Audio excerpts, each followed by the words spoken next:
The Illusion of Consent, a reckoning speech to the American people.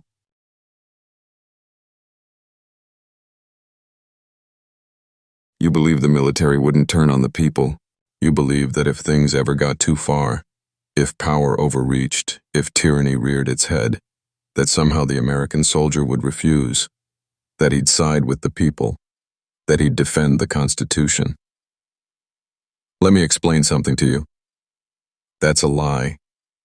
It always was. The strategic truth. What you don't understand, what you've never been made to understand, is that soldiers don't fight for you. They fight for each other. They fight for the mission, and they follow the chain of command, not your opinion. You think there's some magical moment when the troops will say, "No, this has gone too far." But they've already watched 22 veterans kill themselves a day for 2 decades. They've buried their brothers alone. They've come home to a country that didn't care. Why would they defend a people who abandoned them? The political fulcrum, Trump. Now look where we are. Donald J. Trump stands at the edge of a perfect moment, a historic fulcrum of American collapse and imperial instinct. He has nothing to lose and everything to gain. He has a movement behind him so loyal, it no longer speaks in terms of elections, but in terms of destiny. And if he takes a 3rd term, if he announces that the Constitution no longer binds him, more than half the country will cheer, not because they love tyranny, but because they hate the people it will crush. And where do those people live? The cities. The same cities that conservatives have learned to loathe by default. The ones they believe corrupted their children, robbed their faith, and infected the nation with decay. And if those cities erupt in flames, in riots, unrest, political chaos, then all he needs is a pretext. Just one spark. The doctrine already exists. Understand this. The doctrine to suppress internal unrest already exists.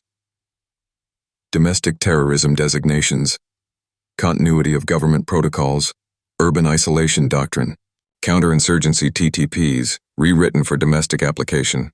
He doesn't have to write a new law. He just has to say this is the moment, and then the troops will roll. They won't question it, because they've done it before, just under different names: Fallujah, Kandahar, Baghdad, Tikrit, Sangin.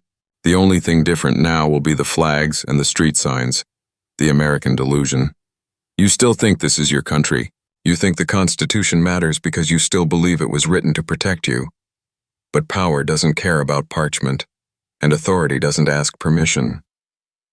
The military will not rise up to stop tyranny. They will enforce it. Because you trained them to. Because you paid them to.